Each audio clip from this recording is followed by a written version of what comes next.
Hello everyone, स्वागत है आपका एपीसी एकेडमी के यूट्यूब चैनल पे। हम डिस्कस कर रहे हैं हिमाचल के वीकली करंट अफेयर की सीरीज़ को और यह रहेगा जुलाई मंथ का फर्स्ट पार्ट। इससे पहले हमने मई और जून मंथ के करंट अफेयर डिस्कस किए हैं। अगर आपने पुरानी वाली वीडियो को चेक नहीं किया है तो डिस्क्रिप्शन बॉक्स में जाके आप वीडियो चेक कर सकते हैं। तो डिस्कस करते हैं। सबसे पहले पुरानी वाली वीडियो में जो होमवर्क क्वेश्चन था उसको, मतदाताओं की मदद के लिए चुनाव आयोग द्वारा कौन सा ऐप बनाया गया है।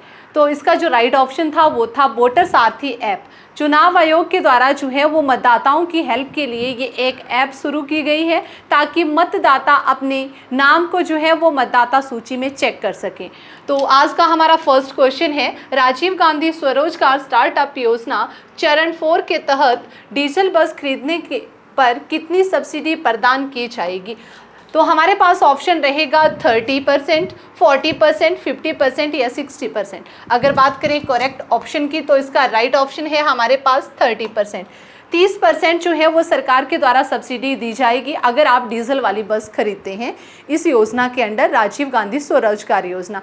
अगर योजना की बात करें, ये योजना किसके लिए स्टार्ट की गई है? ये योजना जो है वो युवाओं के लिए नया स्टार्टअप शुरू करने के लिए सरकार के द्वारा इसको शुरू किया गया है ताकि बच्चों को ज़्यादा से ज़्यादा जो है वो अपना स्टार्टअप शुरू करें, नया रोजगार शुरू करें ताकि बेरोजगारी को कम किया जा सके। इसके साथ ही बात करें, इस योजना के तहत इलेक्ट्रॉनिक और डीजल दोनों प्रकार की यात्री बसों को शामिल किया गया है जिनकी कैपेसिटी जो है वो 30 सीटर रहेगी। 30 सीट वाली बसें जो हैं वो चलाई जाएंगी। योजना के तहत पात्र अभ्यर्थियों को इलेक्ट्रॉनिक बस खरीदने के लिए, अगर आप इलेक्ट्रॉनिक बस खरीदते हैं तो आपको 50%, अगर आप डीजल वाली बस खरीदते हैं तो 30% सब्सिडी सरकार के द्वारा दी जाएगी। इसके साथ ही बात करें, इसके अलावा ई टैक्सी को भी शुरू किया गया है। अगर आप ई टैक्सी खरीदते हैं तब भी आपको 30% सब्सिडी मिलेगी। अगर आप यहाँ पे ई बस खरीदते हैं तब भी आपको 30% सब्सिडी मिलेगी। साथ में अगर आप सोलर सिस्टम लगाते हैं तो उसके लिए भी सरकार के द्वारा जो है वो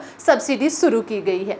इसके साथ ही जो इलेक्ट्रॉनिक बस संचालक होंगे उनको 5 वर्षों तक जो है वो प्रति माह 65,000 रुपये जो है वो इनकम दी जाएगी और डीजल बस जो संचालक हैं उनको 50,000 रुपये जो है वो परिचालन प्रोत्साहन दिया जाएगा। राज्य भर में बात करें, लगभग 1,000 मार्गों के ऊपर जो है वो बसों को चलाया जाएगा।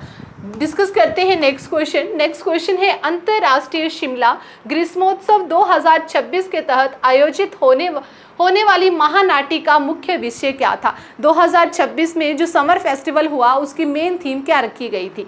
तो हमारे पास इसका राइट ऑप्शन रहेगा, इसका ऑप्शन है नशा मुक्ति हिमाचल, माँ सुरक्षित बचपन सुरक्षित कल, या फिर महिला सशक्तिकरण अभियान। अगर बात करें करेक्ट ऑप्शन की तो करेक्ट ऑप्शन है माँ। सबसे पहले बात करें माँ की फुल फॉर्म क्या है, यहाँ पे mothers against abuse the addictions. यहाँ पे बात करें तो जो अभी चिट्टा ज़्यादा से ज़्यादा फैल रहा है उसको कम करने के लिए, उससे बच्चों को जो है वो हटाने के लिए अलग अलग अभियान जो हैं वो शुरू किए गए हैं ताकि बच्चे उसकी तरफ ना जाएं। तो ग्रीष्मोत्सव के तहत जो है वो समाज को नशे के दुष्प्रभावों के प्रति जागरूक करने के लिए महिलाओं और बच्चों की सुरक्षा और सशक्तिकरण का संदेश जन जन तक पहुंचाने के लिए जो है वो माँ इसकी थीम रखी गई थी और ये थीम थी महानाटी पर आयोजित किया गया था। नाटी वहाँ पे की गई, उसकी थीम रखी गई थी माँ। इसमें बात करें 250 आंगनबाड़ी कार्यकर्ताओं और सहायिकाओं ने वेशभूषा पहनकर जो है वो महानाटी में भाग लिया।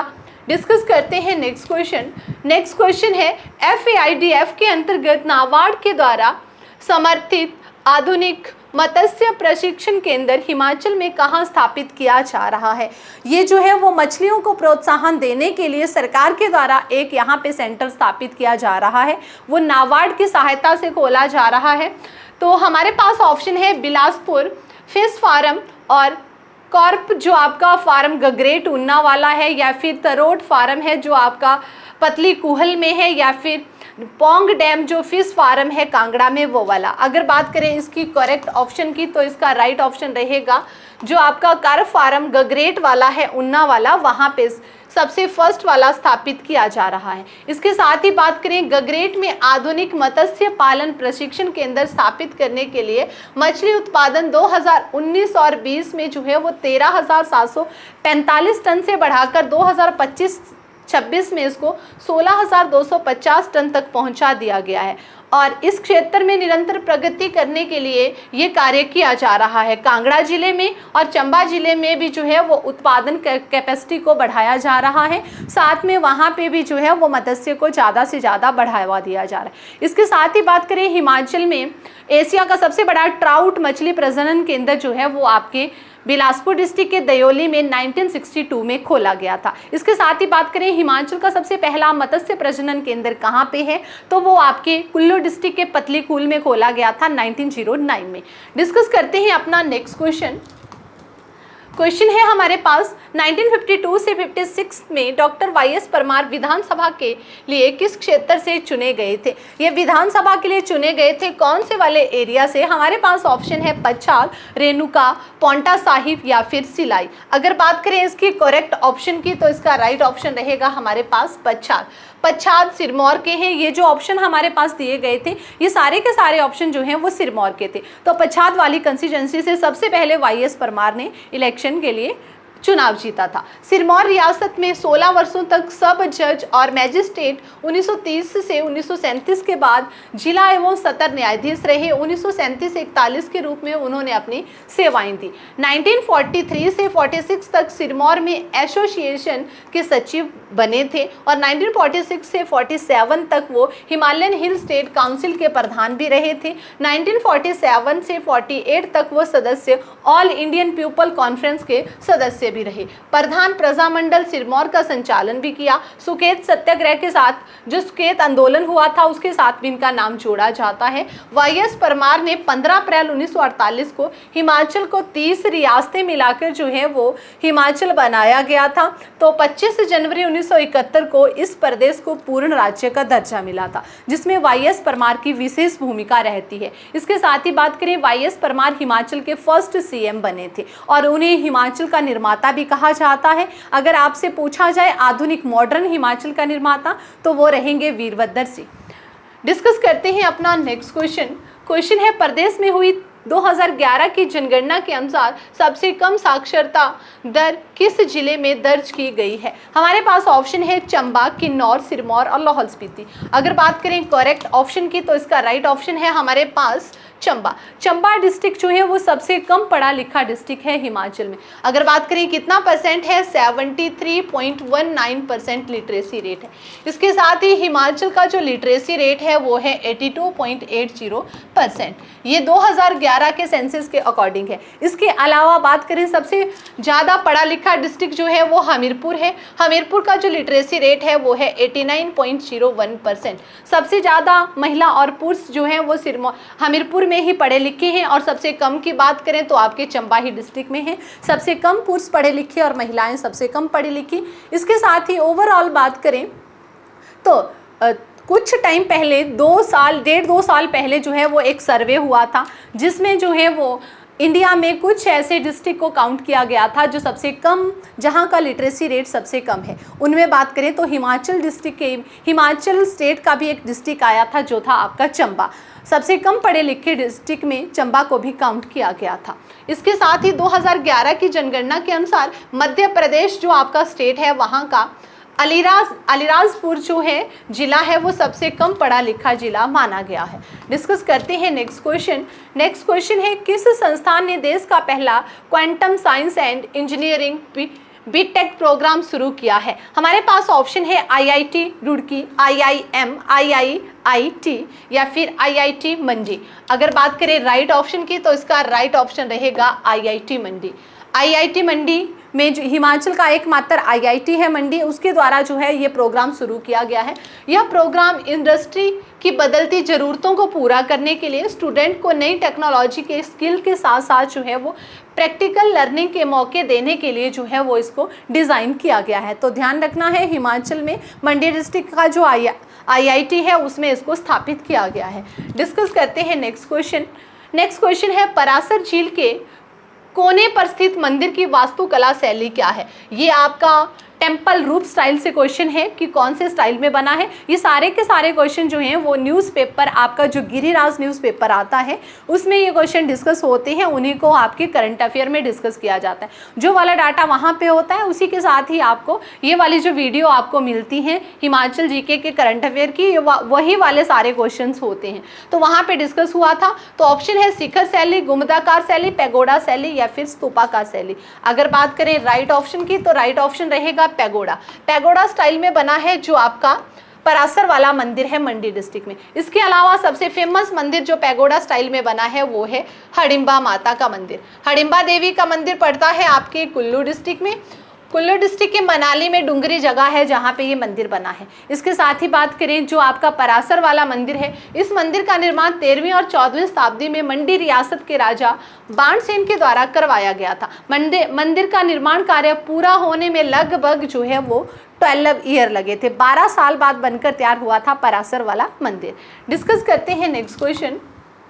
कुल्लू घाटी में सेब की खेती की शुरुआत किसने की थी? ये एप्पल से रिलेटेड क्वेश्चंस पूछा जा रहा है। हमारे पास ऑप्शन है अलेक्जेंडर कॉट्स या फिर कैप्टन आरसी ली या फिर सैमुअल इवान स्टोक्स या इनमें से कोई नहीं। ये सारे के सारे पर्सन जो हैं वो एप्पल के साथ जुड़े हैं। तो इसका क्वेश्चन का राइट ऑप्शन है हमारे पास कैप्टन आरसी ली के द्वारा जो है वो सबसे पहले सेब की खेती को हिमाचल में शुरू किया गया था। एप्पल की प्रोडक्शन कुल्लू डिस्ट्रिक्ट में जो है वो 1870 में शुरू की गई थी। वो जगह थी आपकी बंदरोला जहाँ पे सबसे पहले सेब लगाए गए थे।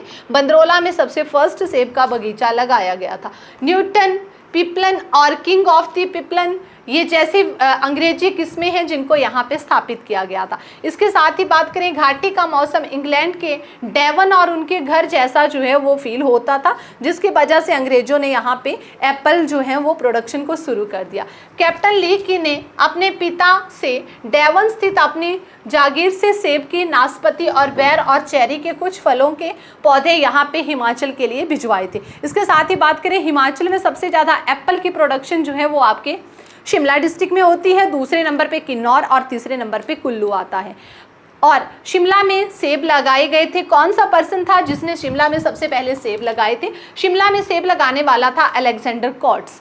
अलेक्जेंडर कॉट्स के द्वारा सबसे पहले शिमला में सेब लगाए गए थे। सैमुअल इवान स्टोक्स जो थे, इन्होंने जो है वो सत्यानंद स्टोक्स, इसी का नाम है सैमुअल इवान स्टोक्स का। इन्होंने जो है वो अमेरिकन किस्म के सेब सबसे पहले शिमला में लगाए थे। तो हमारे पास नेक्स्ट क्वेश्चन है, हिमाचल प्रदेश विधानसभा भवन का निर्माण कब हुआ था? टाइम पीरियड पूछा जा रहा है।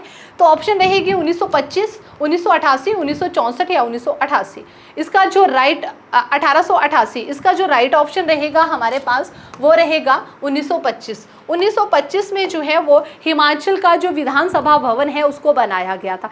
पहले बात करें इस भवन का पुराना वाला नाम क्या हुआ करता था जब इसको एस्टेब्लिश किया गया था? विधानसभा का जो पुराना नाम था वो था काउंसिल चैम्बर के नाम से इसको शिमला में स्थापित किया गया था।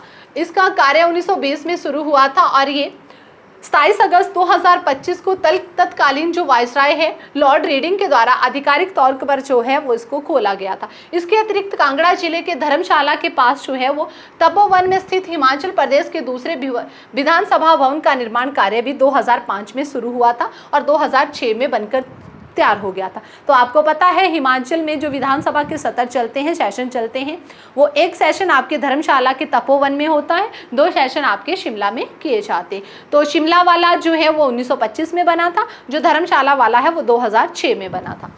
डिस्कस करते हैं नेक्स्ट क्वेश्चन। संसद द्वारा हिमाचल राज्य कानून कब पास किया गया था? पार्लियामेंट में हिमाचल को बनाने के लिए जो लॉ है वो कब बनाया गया था? ऑप्शन है 25 जनवरी 1971, 1 नवंबर 1966, 18 दिसंबर 1970 या 15 अप्रैल 1948। अगर बात करें राइट ऑप्शन की तो राज्य कानून, हिमाचल राज्य कानून संसद में पारित हुआ था 18 दिसंबर 1970 को। इसके साथ ही बात करें 26 जनवरी 1950 को हिमाचल भाग सी राज्य बना था। विधानसभा का जो है वो फर्स्ट इलेक्शन 1952 में हुआ था। हिमाचल प्रदेश में 1 नवंबर 1956 को केंद्र शासित प्रदेश बनाया गया था। पंजाब राज्य के कुछ क्षेत्र जैसे शिमला, कांगड़ा, कुल्लू, लाहौल स्पीति जिले जो है वो लाहौरा, आम, उन्ना, ये कानून सर्कल, संतोषगढ़ जो है वो कानगो सर्कल के कुछ क्षेत्र जो है वो होशियारपुर जिले की उन्ना, ये सारे के सारे उस टाइम पे पंजाब के पार्ट हुआ करते थे। और 18 दिसंबर 1970 को जो है ये राज्य कानून बना था। इसके साथ ही बात करें हमारे 1971 में हाई कोर्ट एस्टेब्लिश किया गया था हिमाचल में। डिस्कस करते हैं नेक्स्ट क्वेश्चन। शिमला 1942 से लेकर 1945 तक किस देश की विस्थापित राजधानी रही थी? 1945 की बात हो रही है। 42 से 45 तक किसकी कैपिटल रही थी शिमला अस्थायी रूप से? पंजाब, हरियाणा, वर्मा या फिर जम्मू कश्मीर? अगर बात करें करेक्ट ऑप्शन की तो इसका राइट ऑप्शन है वर्मा। वर्मा, जिसको अभी म्यांमार के नाम से जाना जाता है। द्वितीय विश्व युद्ध के दौरान जब वर्मा पर जापान का कब्जा हो गया था, तब ब्रिटिश वर्मा सरकार ने शिमला से ही अपना कामकाज संचालित किया था, इसलिए वर्मा की ये जो है वो अस्थायी कैपिटल भी रही थी शिमला 1942 से लेकर 45 तक। डिस्कस करते हैं नेक्स्ट क्वेश्चन। ये रहा आपके लिए होमवर्क क्वेश्चंस हैं। हाल ही में हिमाचल प्रदेश ने कितने शहरी निकायों के सामान्य निर्वाचन के लिए मतदान हुआ है? आपने बताना है यहाँ पे शहरी निर्वाचन किया गया अभी कितने के लिए? 55, 51, 60 या फिर 40? जो राइट ऑप्शन होगा उसको आप कमेंट बॉक्स में टाइप करेंगे। ये था हमारा आज का वीडियो। आई होप आपको वीडियो अच्छा लगा होगा। अगर वीडियो अच्छा लगा है वीडियो को लाइक करें, शेयर करें, कमेंट करें, अपने दोस्तों के साथ ज़्यादा से ज़्यादा शेयर करें। Thanks for watching.